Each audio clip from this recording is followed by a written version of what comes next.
राधे कृष्ण आप सभी को। ओम नमो नारायण। स्वागत है आप सभी का आपके अपने चैनल देव देवी धाम पर।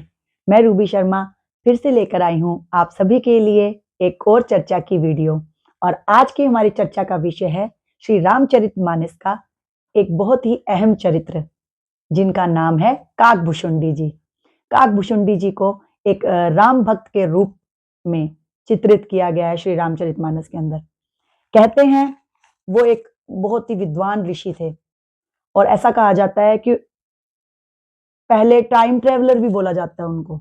आइंस्टाइन की जो थ्योरी आइंस्टाइन ने दी थी, theory of relativity of space and time, कहते हैं उस थ्योरी को सबसे पहले लागू करने वाले काकभूषुंडी जी ही थे। इनको टाइम ट्रेवलर का नाम किस लिए दिया गया है, इस कथा को मैं आपको बताती हूँ ताकि आप भी जान सके कि कैसे ये टाइम ट्रेवलर थे। कहा जाता है कि बहुत पहले के समय में एक बार एक कल्प में कभी कलयुग आया था। तो कलयुग के समय में काकभूषुंडी जी का जन्म अयोध्यापुरी में एक शूद्र के घर पे हुआ था। और शूद्र के घर पे जन्म हुआ था, और तब वो शिव भक्त थे, मतलब शिव जी की भक्ति किया करते थे। उस समय पे वो बहुत शिव जी की भक्ति करते थे, लेकिन साथ ही साथ अन्य देवी देवताओं का वो निंदा करते थे, उनका अपमान करते थे, निंदा करते थे, और शिव की भक्ति करते थे। तो ऐसे क्या हुआ कि जैसे जैसे कुछ समय बीता, तो उन्होंने एक ब्राह्मण के पास में अपना जाकर के वो रहने लग गए। ब्राह्मण के पास वो उनके साथ रहने लग गए, और ब्राह्मण के साथ रहते रहते उनको अपना गुरु बना लिया। अब वो एक दिन उस ब्राह्मण के साथ शिव मंदिर में जाते हैं, और शिव मंदिर के अंदर उन ब्राह्मण जी का अपमान कर देते हैं। तो जब ये शिव देखते हैं कि अपने ही गुरु का अपमान कर रहा है, तो शिव बहुत क्रोधित हो जाते हैं उनसे, और क्रोधित होकर के उनको श्राप देते हैं कि मैं तुझे श्राप देता हूं कि जा, तू अगले जन्म में सांप की अधम योनि में पैदा होगा, और उसके बाद 1000 योनियां और तू काटेगा, 1000 मतलब जन्म और लेगा। ये कह करके शिव जी अंतर्ध्यान हो जाते हैं। लेकिन उनके गुरु को ये बात मतलब मन में बहुत कौंधती है कि भाई मेरा चेला था, मेरा शिष्य था, इसको ऐसे श्राप मिल गया भगवान से।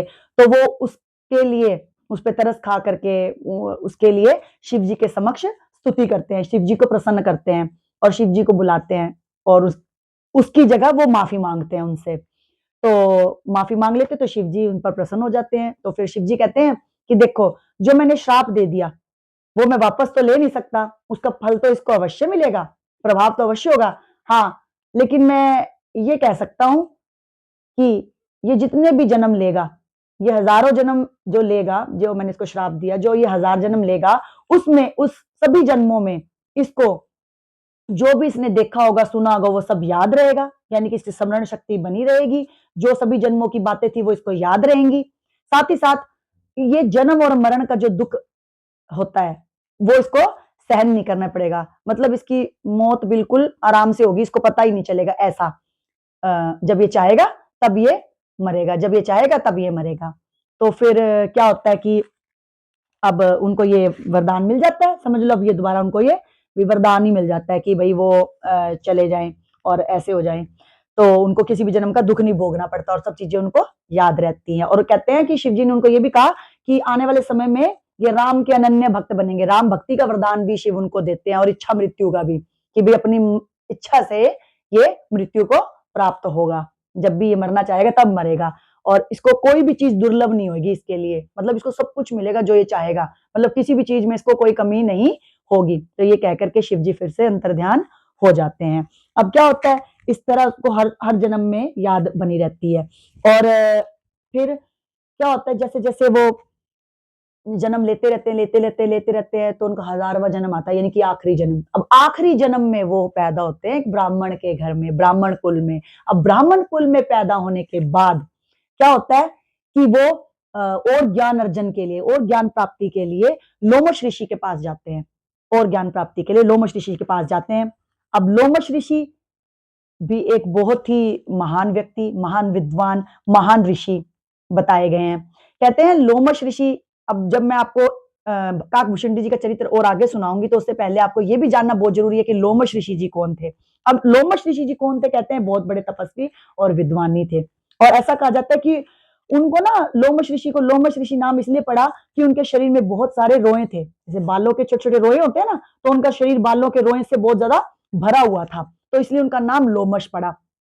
और कहते हैं कि वो ना मतलब बहुत शिव जी के बहुत बहुत ही तगड़े भक्त थे, बहुत ज्यादा, मतलब उन्होंने तपस्या की थी शिव जी की, 100 वर्षों तक उन्होंने कमल के फूलों से शिव जी की तपस्या की थी।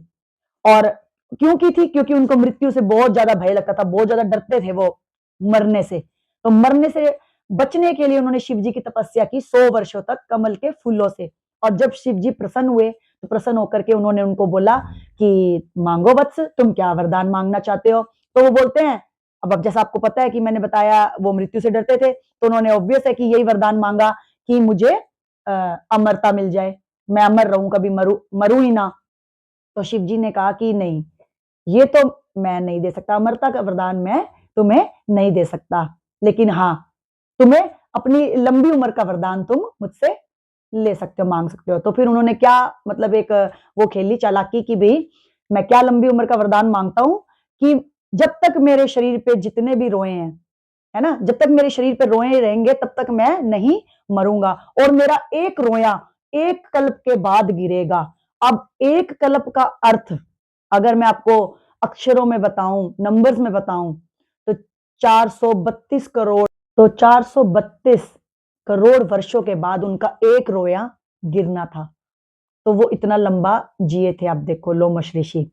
और कहा जाता है कि वो अपने जो इनको वरदान मिला था उसको ये श्राप ही मानते थे। क्यों? क्योंकि इन्होंने ऐसा बताया जाता है कि दशरथ जी को बताया था अपनी ये सारी कथा कि मेरे को शिव जी से वरदान प्राप्त है ऐसे ऐसे कि भी मैं मृत्यु तब होगी मेरी जब मैं मेरा आखिरी रोया गिरेगा, और अभी तक तो मेरे पैर के मतलब गोडे तक मेरा एक मतलब रोआ गिरा है, सिर्फ घुटने तक ही मेरे रोए गिरे हैं। अभी तो मेरे को पता नहीं कितने और करोड़ों अरबों खरबों साल मुझे और अभी जीना पड़ेगा। मैं तो चाहता हूं कि कोई मेरी ये वरदान ले ले मुझसे, मेरा जीवन ले ले और मुझे मृत्यु दे दे, और मैं उसको ये सारा वरदान दे दूंगा अपना।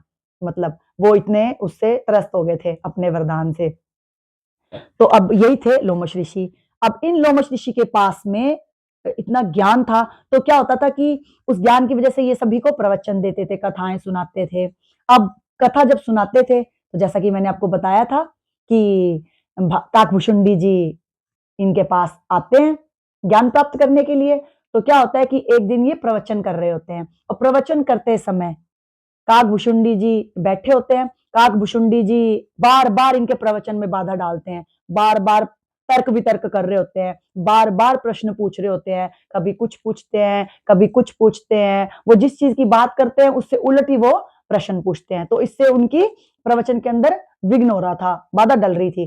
तो इससे क्या हुआ कि लोमश ऋषि जी को आ गया गुस्सा, और गुस्से में आकर के उन्होंने उसको श्राप दे दिया, वही श्राप दे दिया कि जा, तू इतना कांव कांव करता है, शायद तू पिछले जन्म में भी कौवा ही होगा, और अब भी तू कौवा ही बन जा, और अगले जन्म के लिए भी तू कौवा ही बनेगा।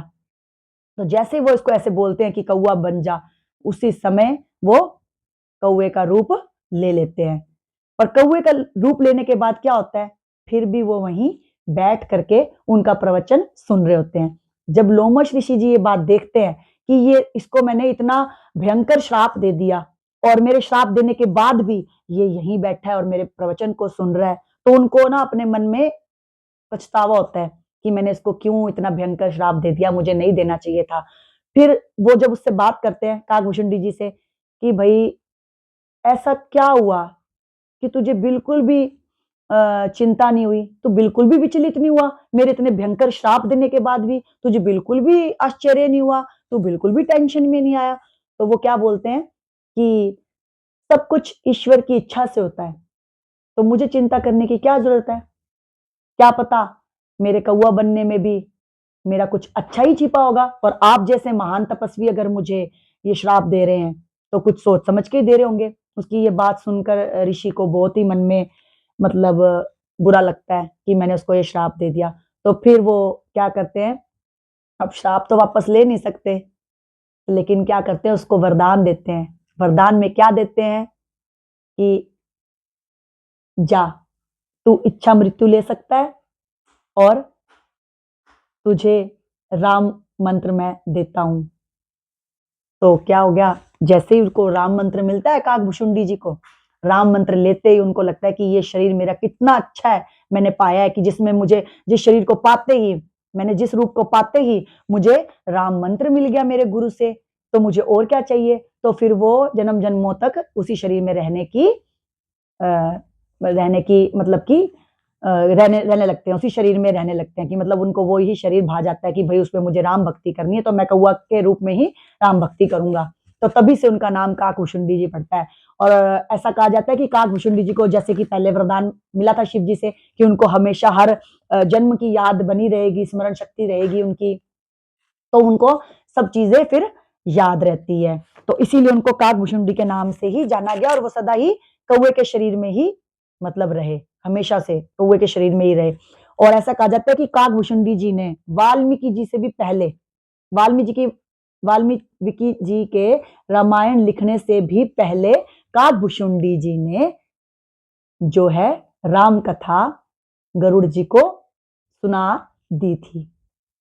और ऐसा भी कहा जाता है कि उनको ये जो वरदान प्राप्त था, जिसकी वजह से उनको सब जन्मों की अपनी स्मरण रहती थी, बातें याद रहती थी, उनको सब जन्म अपने याद रहते थे, तो उसकी वजह से उन्होंने 11 बार रामायण देखी और 16 बार महाभारत को देखा। और कैसे देखा, एक तो इस वरदान की वजह से, और इस वरदान की वजह से उनको शक्ति क्या थी कि वो समय से बाहर आके, काल से बाहर आके, समय से बाहर आके उस समय को बनते और बिगड़ते देख सकते थे, बनते और बिगड़ते देख सकते थे। तो ये थी उनकी स्टोरी टाइम ट्रेवलिंग की, ये थी उनकी story theory of relativity of space and time.